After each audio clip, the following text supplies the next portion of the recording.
Madam, German भाषा शिकायची काय गरज आहे आणि मुलांची कशा पद्धतीने गोडी आहे? ओके. मी ऍक्च्युली ही आपली जिल्हा परिषदेची मावळ तालुक्यातील शाळा आहे. जिल्हा परिषद प्राथमिक शाळा संत तुकाराम नगर.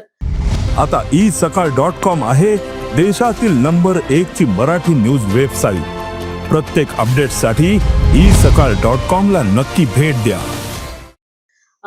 ही 1ली ते 4थी पर्यंतची शाळा आहे, पण तरी सुद्धा भविष्यात ह्या मुलांना परक्या देशाची ओढ लागावी, परक्या देशात जाऊन त्यांनी उच्च शिक्षण घ्यावं किंवा नोकरीच्या संधी शोधाव्यात, यासाठी मी त्यांना आतापासूनच अगदी 1ली-2री पासून जर्मन भाषा शिकवायला सुरुवात करत आहे, जेणेकरून मुलांना आतापासूनच विदेशात जाण्याची त्यांना आवड निर्माण होईल.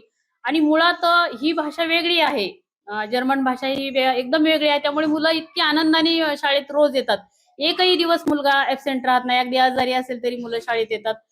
दुसरं म्हणजे त्यांना दररोज एकही असा दिवस जात नाही की मुलं म्हणत नाही. मुलं म्हणतात, "मॅडम, आज जर्मन भाषा राहिली, आम्हाला शिकवा."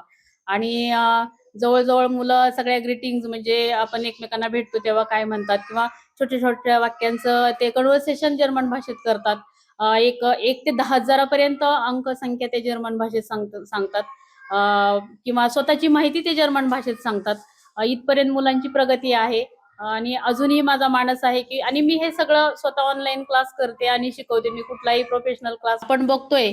आता ही माझी शाळा तर पूर्ण टोटल आदिवासी समाजाची मुलं इथं आहेत. म्हणजे आदिवासीच वस्ती आहे इथं, ठाकर समाजाची लोक राहतात. तर ह्यांना समाजामध्ये वावरताना फार ऑकवर्ड वाटतं मराठी बोलताना सुद्धा.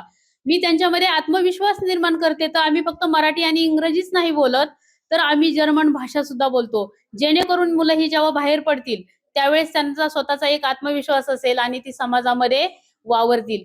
फक्त एवढाच उद्देश नाहीये, तर बाहेर जाऊन फक्त उच्च शिक्षण घेऊन ते भारतातच नाही तर विदेशात सुद्धा जाऊन आपलं स्वतःचं नाव कमवतील, आपल्या भारत देशाचं नाव कमवतील, आपल्या महाराष्ट्राचं नाव कमवतील, अशी मला अपेक्षा वाटते. मी आपल्या महाराष्ट्र राज्यातल्या सर्व शिक्षकांना किंवा सर्व लोकांना हा संदेश देईल की आपल्या महाराष्ट्राची जर प्रगती करायची असेल तर आपल्याला परकीय भाषा ह्या संधी आहेत. सर्वांनीच आपल्या शाळांमध्ये अगदी लहानपणापासून जर ही बीज रोवली परकीय भाषा शिकण्याची, कोणतीही भाषा असू दे, जर्मन असंच काही नाही तर इतर भाषा आहेत. तर जर्मन भाषाच असं नाही तर फ्रेंच आहे, जपानीज आहे किंवा इतर कुठल्याही भाषा घ्या आणि मुलांना लहानपणापासून शिकवा. तर मुलं नक्कीच असं म्हणतात की मुलांचे पाय बाळाचे पाय पाळण्यात दिसतात. तर ही मुलं खरोखरच स्वतःची प्रगती करण्यासाठी ह्या वेगळ्या भाषेचा पर्याय खूप चांगला आहे. तर माझी सर्वांना एकच आपलं नाव? माझं नाव कालिंदी रामभाऊ कसपटे.